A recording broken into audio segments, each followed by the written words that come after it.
빌립보서 4장 6절 말씀입니다. 아무것도 염려하지 말고 다만 모든 일에 기도와 간구로 너희 구할 것을 감사함으로 하나님께 아뢰라. 아멘.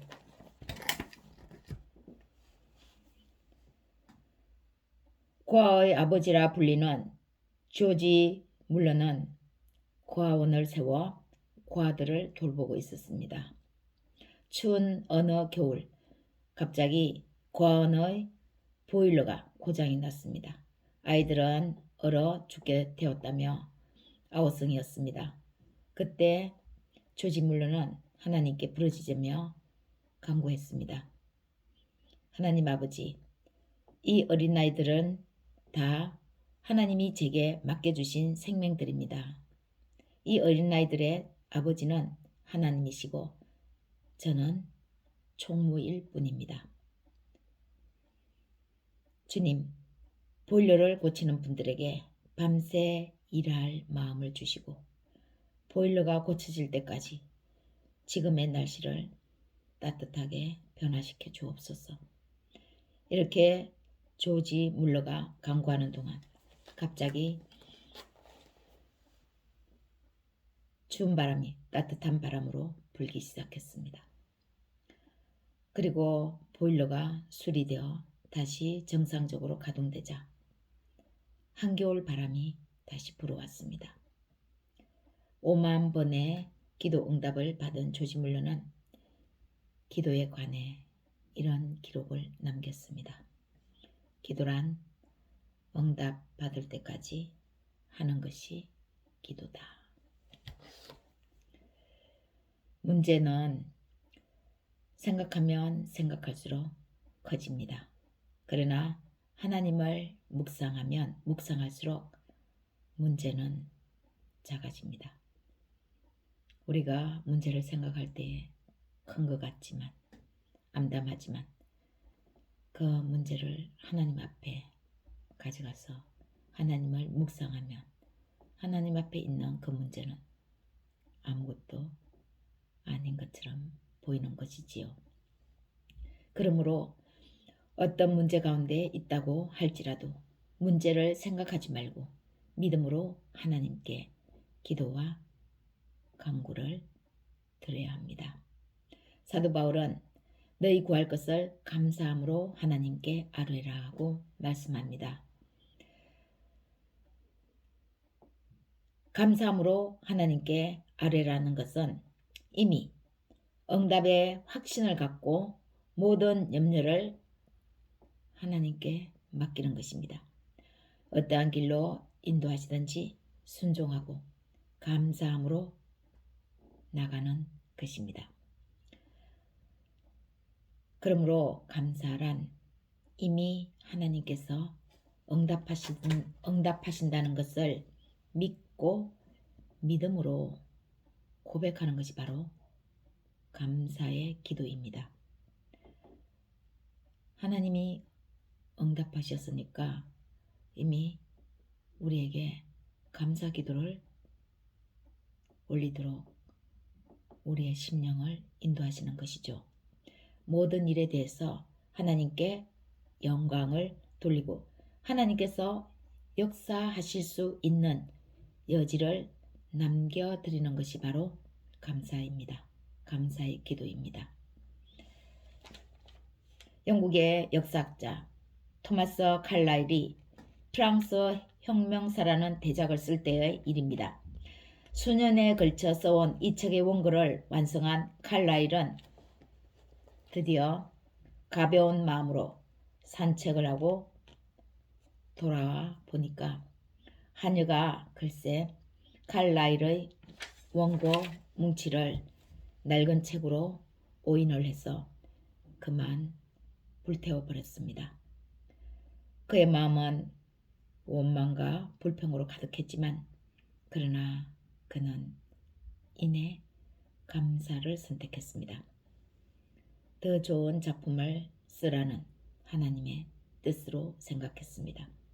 그리고 하나님께 감사하는 마음으로 기도하면서 다시 원고를 쓰기 시작해 세계적인 명작 The French Revolution, A History를 남겼습니다. 감사는 어떠한 어려운 상황 속에서도 불평하지 않고 크신 하나님의 뜻을 바라보며 그의 능력을 찬양하는 것이 감사입니다. 그러나 염려는 우리의 영적인 힘을 약화시킵니다. 그래서 염려가 많아지면 기도를 방해하고 말씀을 들을 때에 그 염려로 인해서 열매를 맺지 못하게 합니다. 기도는 하나님이 우리에게 주신 가장 큰 축복 가운데 하나입니다. 하나님의 자녀가 된 특권이 바로 이 기도입니다. 하나님의 자녀가 아니면 그래서 기도를 할 수 있는 특권이 없는 것이죠. 우리가 기도할 때 닫혔던 모든 문들이 다 열리게 됩니다. 우리가 엎드려 기도하면 그때부터 주님께서 일하십니다. 다니엘서 19장 23절 곧 내가 기도를 시작할 즈음에 명령이 내렸으므로 이제 너에게 알리러 왔느니라. 너는 크게 은총을 입은 자라. 그런즉 너는 이 일을 생각하고 그 환상을 깨달을지니라. 다니엘서 10장 12절 그가 내게 이르되 다니엘아 두려워하지 말라.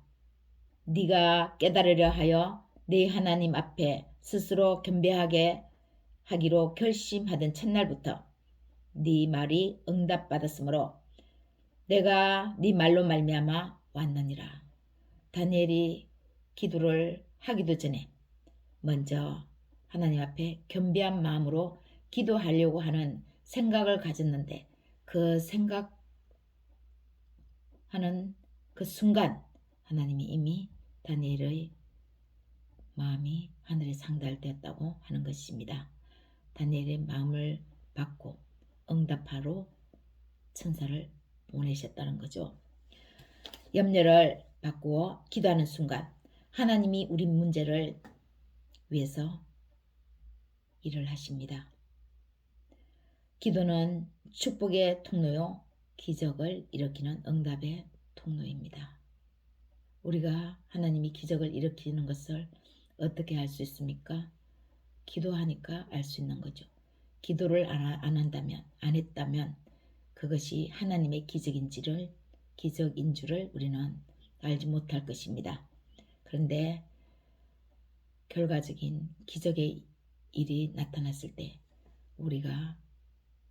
우리에게 기도를 시키시는 감사함으로 기도를 인도하시는 하나님의 그 은혜를 되새길 수 있습니다. 하나님께서 연약한 자의 간구에 귀를 기울이고 계시기 때문에 우리는 기도하고 다 맡겨야 합니다. 심령이 가난한 자를 하나님은 받으십니다. 내가 할 수 있는 것이 아니라 이 문제는 하나님만이 하실 수 있는 문제입니다. 하나님이 해결하시지 않으면 해결될 수 있는 문제가 아닙니다. 사람의 손을 벗어났습니다. 하나님이 일을 해주십시오. 역사하여 주시옵소서 하고 우리가 맡길 때 이 심령의 가난한 자의 마음을 하나님은 받으시고 하늘에 이 심령의 기도가 상달되는 것입니다. 기도하고 맡기면 주님께서 문제를 싹 해결해 주시고 크고 비밀하고 놀라운 역사를 행하십니다. 너의 행사를 여호와께 맡기라. 그리하면 내가 경영하는 것이 이루어지리라 하고 잠언 16장 3절에서도 말씀하고 있습니다. 이 세상의 모든 염려를 십자가 앞에 내려놓으면 염려의 보따리를 십자가의 주 앞에 풀어놓으면 그 문제가 무엇인지를 알게 됩니다. 주께서 그 염려 다 해결하십니다.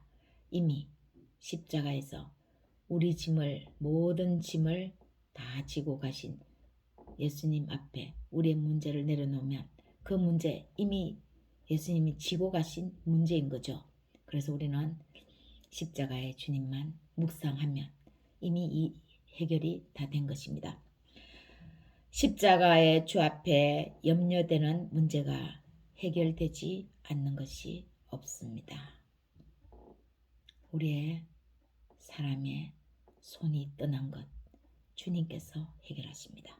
세상의 모든 문제는 거기 십자가의 주님이 다 이미 해결하셨기 때문입니다. 이미 다 해결하셨는데 우리는 믿음으로 감사하며 기도로 아뢰면 되는 것입니다. 너희 구할 것을 감사함으로 하나님께 아뢰라는 말씀대로 이미 하나님께서 응답하신 것을 믿고 감사함으로 기도할 때 하나님 앞에 감사가 넘치시기를 예수님의 이름으로 축원합니다.